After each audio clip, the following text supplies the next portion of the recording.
Thank you, Lord. I certainly wouldn't give what God's given to me in exchange for anything that's in this world. That's part of what it'll take to stay.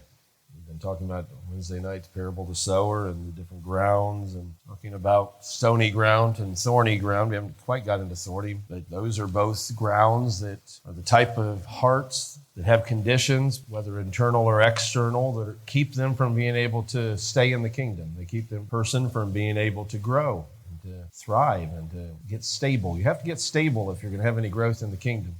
You can't be a will-o'-the-wisp in the sense of always on the run. I had people come through Mansfield different times through the years.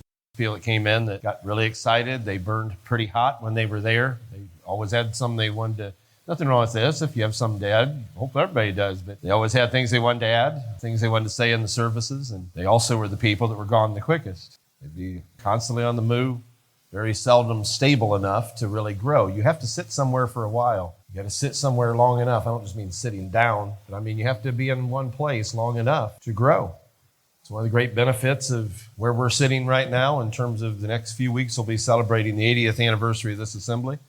This assembly has been here long enough for a lot of growth to have occurred, a lot of ingredients to have been added. I think it's a tremendous benefit for a church to have a pastor as long as Brother Moore has been here. That is a strengthening and stabilizing thing. We haven't always had that. There have been times there's been pastors for a couple of years and it's moving. There may be reasons for that at times, but most of the time that is not going to give you the right type of environment for growth, because there's change going on all the time. You need some stability to have the kind of growth that sticks. Continuity, that's a very good word. Brother Moore brought up continuity. You got to have continuity and stability in order for you to have that kind of growth.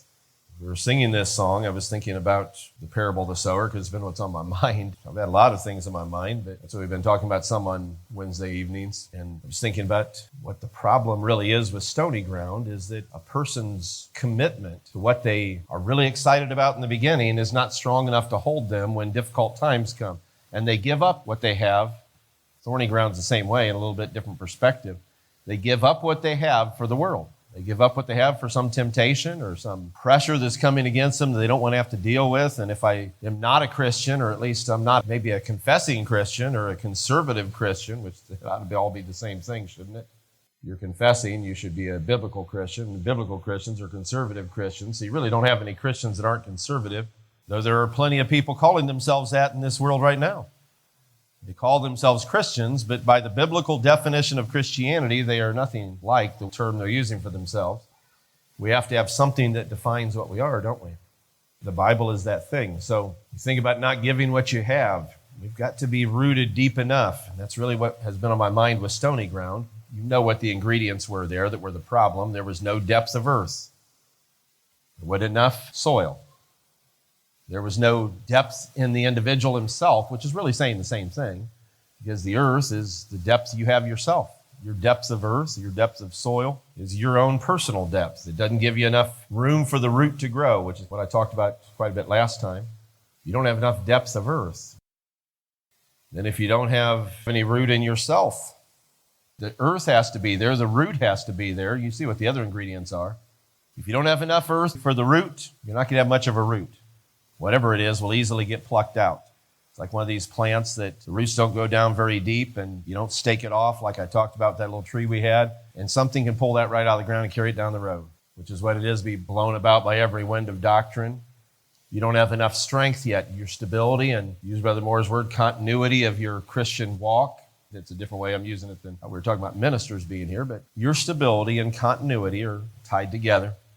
And it's necessary for you to have both those things. And then if you don't have moisture to keep the root alive and allow it to grow and produce, all those things are in here in stony ground. That's why when you're studying something like the parables where they're repeated multiple times, in this case in Matthew 13 and Mark 4 and Luke 8, you need to look at all the different times it's recorded so that you can find out if there's any differences in those things. Not for the sake of arguing that the Bible, well, look at this, there's contrast.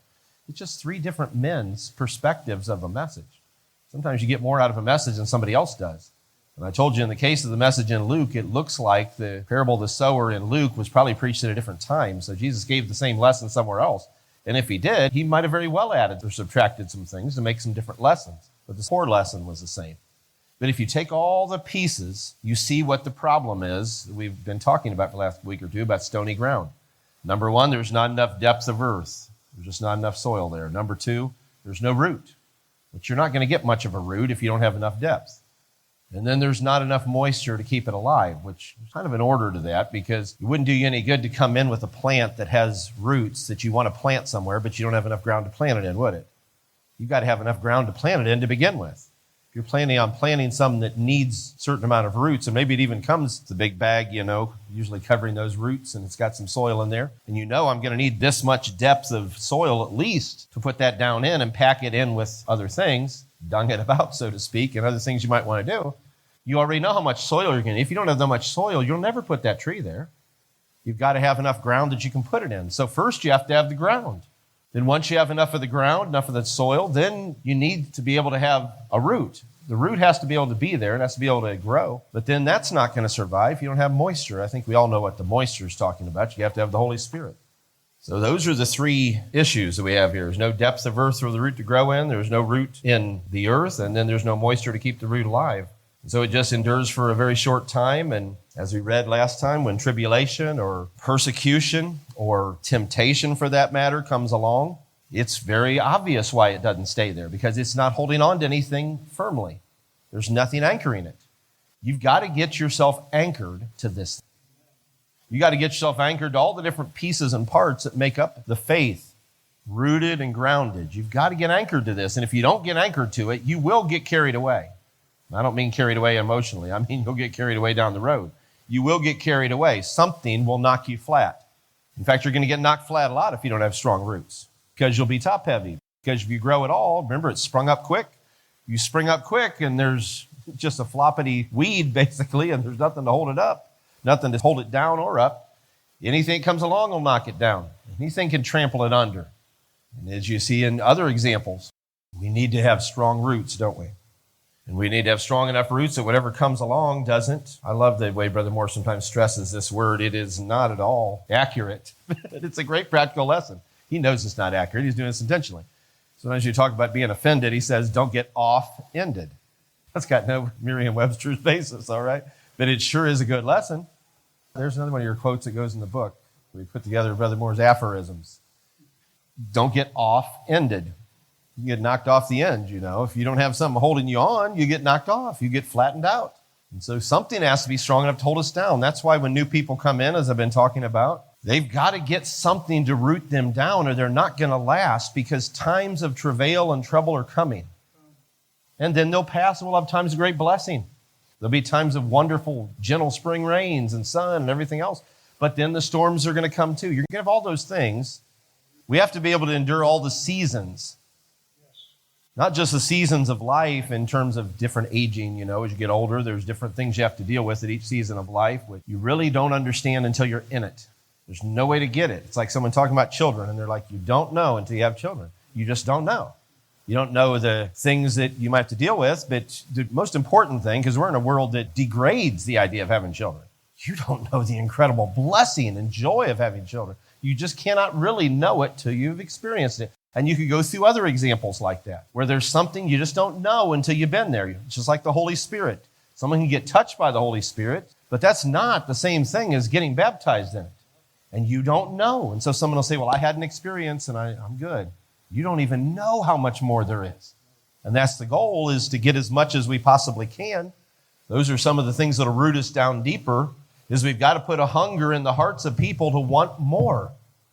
That's not easy to do, because this world is trying to do that very thing to them night and day. If you walk down the street, you're going to see it. If you walk into a store, you're going to see it all around you, bombarding you. Even the strategic way they put things on the shelves is intended to be a selling point to you. You understand that even in a grocery store, it's very tactical where everything is placed.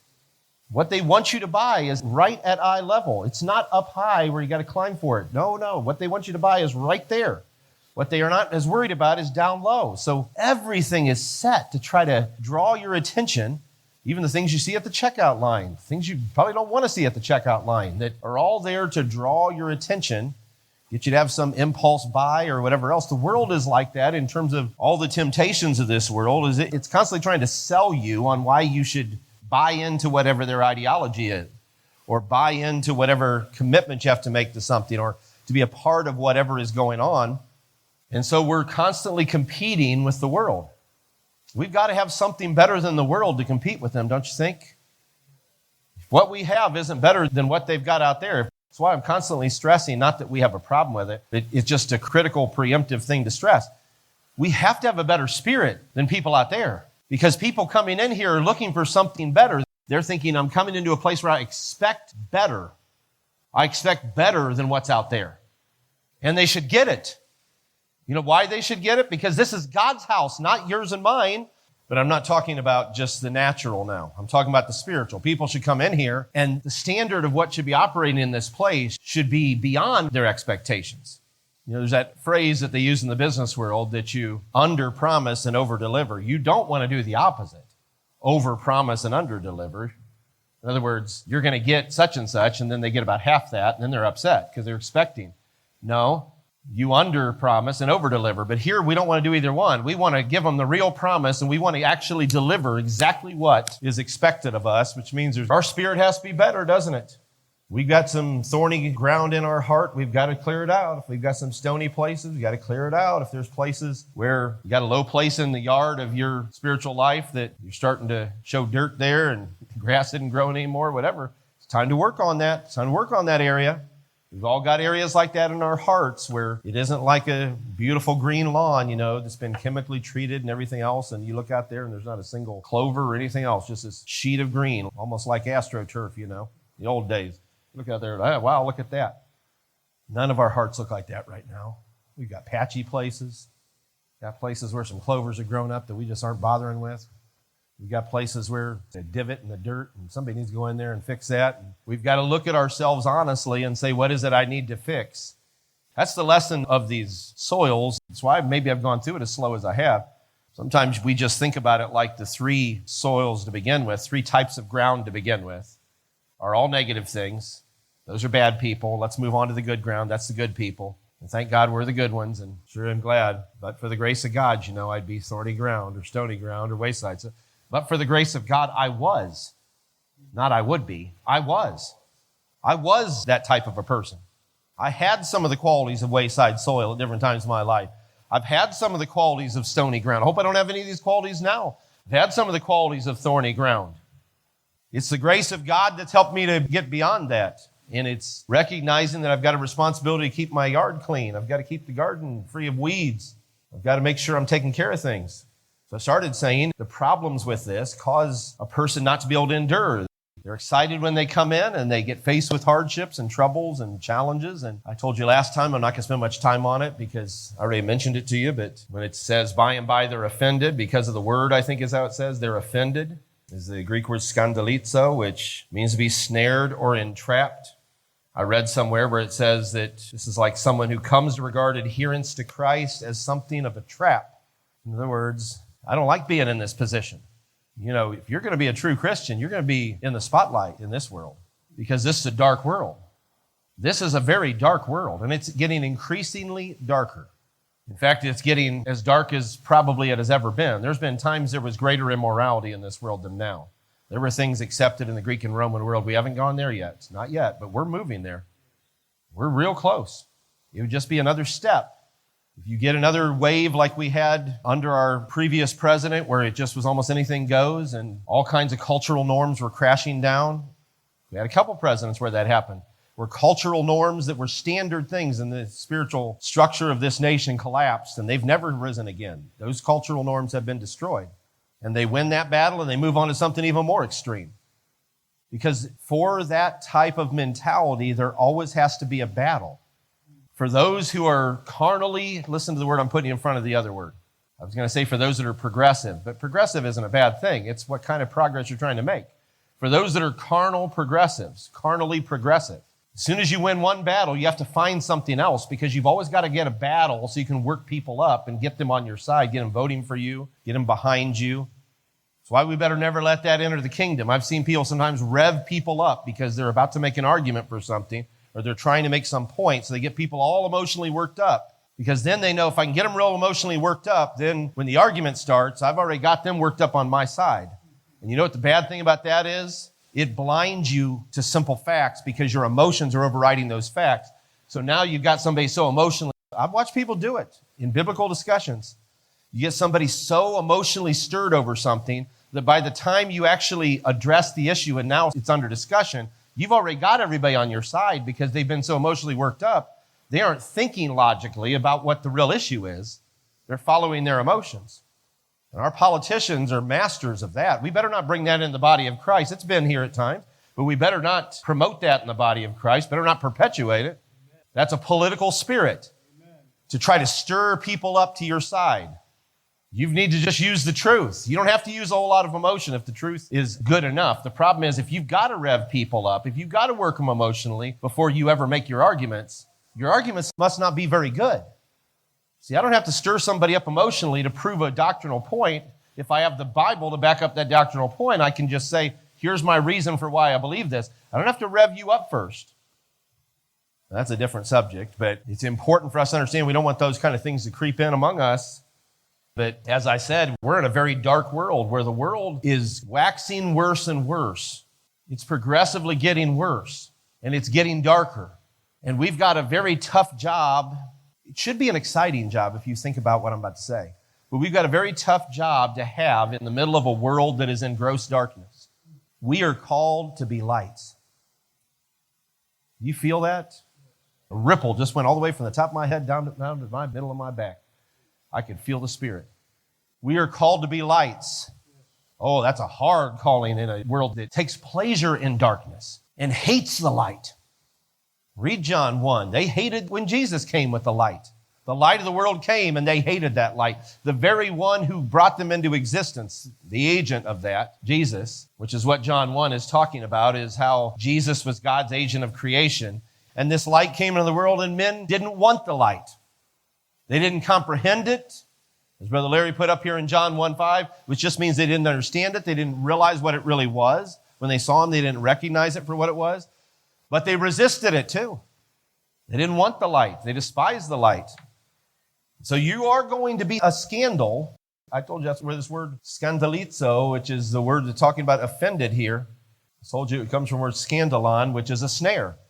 It's like you snare a bird or you snare a small animal. You put that little snare out there, you step into the snare, and their little leg gets caught, and now they're trapped. They get caught in that snare, and some people are so excited about the gospel, they're so excited about church, they come running in, and then all of a sudden get hit with something where, well, if I'm going to take this stand, I'm going to get persecuted, I'm going to deal with problems and other things, and they feel trapped by it. They think, well, this is a snare. I feel like a prisoner. A lot of people feel like a prisoner in God's economy because they think it's better to have the freedom of the world than to be a servant of God, but it's not, because the world's version of freedom is a worse slavery than God's service that he's asking of you. It's a far worse slavery. One of the very last things, and now I'd have to go back a solid 30 years because I was in my mid-20s when I got married. I was in my early 20s, the last youth meeting I went to, as a youth, all right? Was at one. But as a youth, I was in my early 20s. And I can still remember, I didn't plan it out or think about it, but for some reason it's never left my mind. Still remember the last thing I talked about, that youth meeting. I didn't testify a lot at youth meetings at that time, but I felt compelled to testify, and I can remember I had been in the world just a couple of years before that, deep in the world, deep in the darkness of this world. And I remember telling them that you think sometimes that you want to throw off the chains of all the requirements of the Christian faith, like I'm so bound, it's so tough to be a Christian. I said the chains out there are far heavier. That's far worse out there. You think, I'll have all my freedom. You're not free. You're selling yourself into slavery. God help us. So it's a scandal. It truly is a scandal to serve the Lord. And when you realize you're in a trap, you've got snared. You're like, well, this message snared me, and I don't think I want to be a part of this. I didn't realize I was going to be persecuted. I didn't realize people were going to mock me and make fun of me. The darker this world gets, the more you're going to get mocked, the more you're going to get attacked. Don't expect people to treat you with more respect. But I will tell you something's coming that's going to change all of it. The last chapter of Zechariah talks about it. Talks about how darkness was going to fall on this earth. You can look at Isaiah for that as well. It was going to be dark. It says, but in the evening time, when it's getting darker and darker and darker, the sun is setting. The sun is setting on this day of grace that we're in. I may not want to use that phrase because sometimes people use that incorrectly. Grace will continue on in the millennial reign, or you wouldn't be able to have anyone going on to perfection. This day of the church age, this day of the Gentile church. See, there was a day of the Jewish church, in terms of the Jews being the church, the only people of God. Then there's been a day that has principally been the Gentile church. That's what Romans 11 is talking about, until the fullness of the Gentiles be come in. There's got to be a period in which the Gentiles do their full work in terms of them having their opportunity. Then God is going to bring in the millennial reign, and there's going to be an entirely different kind of economy. But we're coming to the end of this day. We're coming to the end of the sixth 1,000-year day in God's economy. And it's getting very dark at the end of this day. It's as dark as it's probably been at the end of any spiritual day. And it's dark not only because there's evil in this world, but because the war against the truth is far more high-tech and hardcore than it's ever been before. People could not do what they're doing right now in terms of spreading lies and evil and other things. It's never been possible until we reach this place we're at, where, remember you quoting this a lot in the past too, man's created all these witty inventions, Some of them are pretty helpful. I'm hoping some of the technology that's racing forward right now will be the kind of thing that if any of us get cancer again, they'll have solved that, because all these interconnected AI and other things will come up. There's a possibility for it. They'll come up with solutions we could have never done. It would have taken us decades, if not centuries, to get there because of the speed of all that information. But there's danger too. There's danger because there's no walls anymore. There's nowhere to hide. Which is, I said to the brethren here in our ministry session in Louisville, that's actually a good thing. It's not comfortable, but it's good. You know why it's good? Because we're not supposed to be hiding. We're supposed to be a city set on a hill, a light that cannot be hid. This isn't supposed to be hidden. The problem is it's easier on you if it's hidden. You can be behind the scenes. I'm going on to perfection, bless the Lord, in some kind of a cave on a hilltop. No, you're not. Because the only way for some things to be put in you is for that light to be right out in the middle of the darkest area of this world. I don't mean you go in some evil place. You need to stay away from those kind of environments. That's not what I mean. But I mean you have to be able to stand out where people can see you, and yes, you will be challenged. Yes, you will be tested in terms of your faith and holding on to your relationship with the Lord. That's part of the process. If you're not being tested in that area, you're not going to be fully tested. That's part of your testing, part of your forging process. It's absolutely necessary. So it will be a scandal. Philippians, the 2nd chapter, 14 to 16. Paul's advising them. This is good advice for any church. Certainly all of us need to be considering all these things, because the things Paul's going to list here are things that will keep you from being a light in the world. They'll keep you from being a light in the church. Do all things without murmurings and disputings. Had several talking here just the last few services about complaining, and we can't have it. We can't have it. Not because everybody should not be analyzing things, saying that needs to be better. Of course, we need to keep improving whatever it is we're doing. But you can get in a certain spirit. The mixed multitude that went along with Israel out of the Exodus don't appear to have been Israelites. They appear to have been a bunch of mixed individuals that also were probably in slavery that thought, nice time to make a run for it. These guys are all leaving, we'll join. But those folks caused problems. So did the Israelites. But they were often the ones stirring up the Israelites. Maybe some of the Israelites could have kept their spirit right. See, but they weren't being tested. You got to be tested. If it wasn't for the mixed multitude working them up. Because the mixed multitude would work them up. And they'd murmur and complain. And then that would carry, because it does. It's just like gossip. Criticism and complaints are just like gossip. It doesn't matter if you think it's being said in just a one-on-one. It's going to go. It's going to spread like a disease. So those are the two things that'll kill the momentum of a church. Is number one, you get in an arrogant spirit, or number two, you get in a critical spirit. You will destroy a church. Do we need one of those two things? And so Paul was advising them. Isn't it interesting? One of the first things he says, do all things without murmurings and disputings. So complaining and conflict. We've got to avoid that at all costs, because it's a terrible example to this world. We don't have it in our church right now. Nobody's sitting me down and complaining about something or in conflict with me. I hope none of you are complaining among yourselves or in conflict with each other. Don't do it. Get it right. Get it corrected. Because it's a terrible example of this world. I'm not thinking of anyone in this assembly, but I've seen people actually who are very good at winning people to the Lord, or maybe really love people, but they're also some of the first ones to complain and criticize right in front of those people. Like, you understand, you just de-evangelize the person you're so worried about evangelizing. Because you're telling them how great this is, and then on the side, you're telling them all your criticisms. You see how foolish that is? So Paul's right in saying what he's saying. Do all things without murmurings and disputings. Murmurings are just grumbling. Disputing is debating. That you may be blameless, which is the word that means irreproachable, more strong than what you think of as blameless. It means there's nothing someone could reproach in you. They couldn't look at you and say, well, that person has that issue. See, we've got to be above reproach if we're going to be lights in this world. You've got to be harmless. Karios in Greek. That word's a little bit stronger even than it looks too. It means unmixed. It doesn't just mean harmless like you don't punch people or you never do any damage to anybody. It means you don't have purity and impurity mixed together. Now, why would that be harmful? Well, it'd be harmful to you, wouldn't it? It'd destroy you if you got purity and impurity mixed in the same package. But you know why it's harmful for other people? Because you're doing harm to the reputation of Christ. You're doing harm to the reputation of the church. If you've got a blend of carnality and Christianity and people can see that and they're like, well, my Lord, that guy's a mess. He wants to talk about the church all the time, talk about the gospel. Had people like that I've known too. And I'm not thinking of anyone in this assembly. God, heaven help us. I'm thinking of people I've known years ago who they could quote scriptures like a house on fire. No, I'm not talking about ministers. But you could have ministers doing this. They could quote scriptures like a house on fire. They were always inviting people to church, but their life was not an example that you'd want to tie in. Because when people saw their life, they'd probably think, I don't want to go to their church.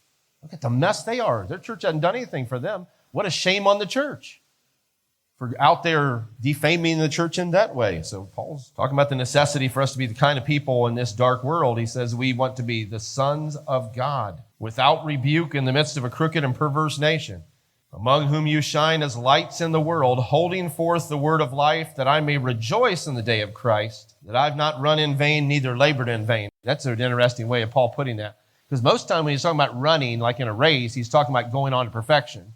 Like when he says to Timothy in 2 Timothy 4, I've completed my course. I finished my course. He's talking about a race course. I've run the race. I passed through the barrier. So I do think Paul knew that he had reached that place. I had that question asked to me many times through the years. Do you think someone would know when they've passed through that final barrier and they've reached that place? Looks like Paul knew. You'd have to divide up the things he was saying to Timothy. Some of them had to do with his ministry, that he had been given a specific mission and he had done everything he was asked to do. So that wasn't so much moral as much as it was missional, that he had a job to do that he did. But he also was saying, I finished my course. I kept the faith. Now here when he's talking about not running in vain, he's not talking about his personal salvation, like running that race. He's talking about all the labor he did in the ministry. He's saying, I've been doing a lot of labor in the ministry, and the evidence of whether or not all that has been beneficial or in vain is you. Not me. It's not where I'm at. It's not how far I've run in terms of my personal race. It says all this effort that we've put in produce fruit. And the fruit, he said, you are my epistle, known and read of all men, didn't he? Which means the fruit is you. You're the fruit. I'm not talking about anyone in particular. I just mean the church is the fruit.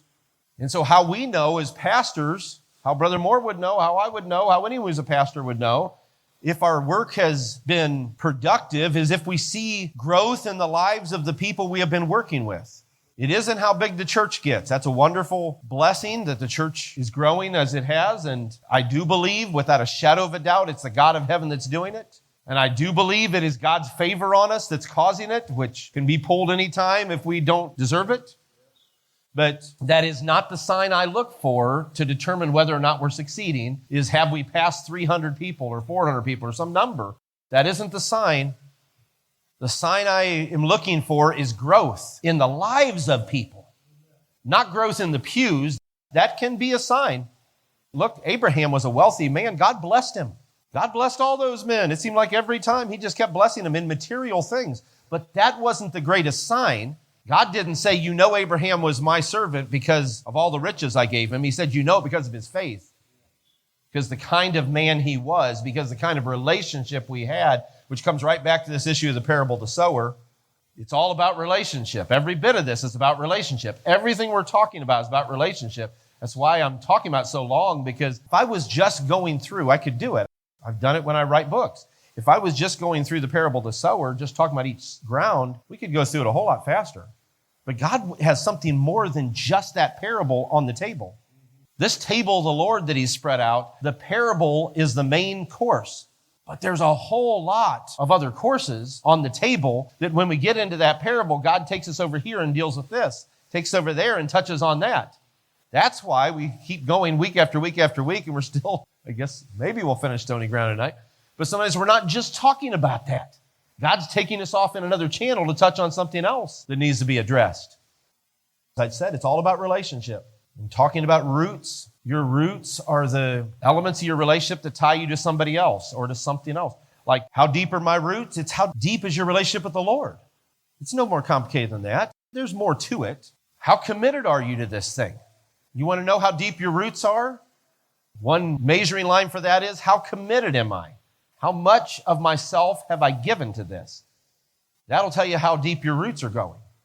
And the more of yourself you give to it, the deeper your roots will go. The more you say, I'll give you more, Lord, the deeper the roots stretch. The tighter they cling to that rock with a capital R. So what is the root work of our relationship with God? And how can we get deeper and stronger roots? We have to get a vision. For you to have roots, you have to get a vision. Because a vision is what causes you to want to grow. It's what causes you to want to set down roots. It's what causes you to stabilize. See, if you get a vision, if you walk in this building and the Lord has told you this is where you're to be, this is the vine you've been grafted into, you'll have a vision that'll come along with that. There'll be a reason why. You've got to know why you're here, and you've got to want to be here, and that's part of getting a vision, but it's a little deeper than that. You get a vision as a result, maybe I'd say, of getting a revelation and getting experiences with God. So there's some things you need to get a revelation about. I'm going to divide this into two different things. This is what creates your roots. That's really what I'm thinking about right now is roots, because that's what's missing in stony ground. Not enough soil, not enough roots, not enough moisture. So how do you get roots? How do you get more depth of soil? Well, you're going to have a revelation. You will never have much root work without a revelation. By a revelation, I'm going to focus on that portion of it as getting some truths that you didn't have before. That's why it's important as people grow in the Lord that they become more biblically minded. A new person is going to have to become more biblically minded because, for one thing, there's some things about our church and our body of churches that are different and significant because of the truth that's behind it. There's certain truths God's given us that once you get it, you'll realize I can't just find that anywhere. And the more of the package you get, there's people out here, I've met many of them. In fact, I talk to some of them pretty regularly. There's people out here who have some of the same truths we have, but I've never yet met anyone with the whole package. I've met people who see the Godhead exactly like we do. I've met quite a few of them. Ministers now. I've met far more ministers that see eternal judgment like we do. There's a whole wave in Christianity right now moving that direction because there's been some very intelligent, extremely studious people like Edward Fudge and others that have written books that have caused a whole groundswell of rethinking about eternal judgment that's starting to affect Christianity, where they're thinking through some of their ideas about conditional mortality and all those other things. We get into some technical terms, but their ideas about hell and the soul and other things. But the package is unique that we have. The package that we have is very unique. And in order for somebody to want to be here versus somewhere else, at some point they're going to have to see enough of the package of things we have to say, there's nowhere else I could go to find that. That's what I've tried to tell people when they're like, well, I'm disillusioned with something, because hurts come. Hurts are going to come. They come in the local church, or you're disappointed with some, or you just weren't happy with some change that's been made or whatever. They can absolutely come in the body. We've had times in the body where heartbreaking things happen that just took our knees out. Because you're going to have any of that when there's human beings involved. Every body of people's had those kind of things. And so somebody gets disillusioned, they get hurt, and they say, I'm going to go find something else because I'm tired of getting hurt. You've got to have something more precious than whatever pain might come. Yes, there's pain. Yes, there's things I'm disappointed in, but this isn't a finished product. And there's something here that is nowhere else. And when people get that, that's part of getting a revelation.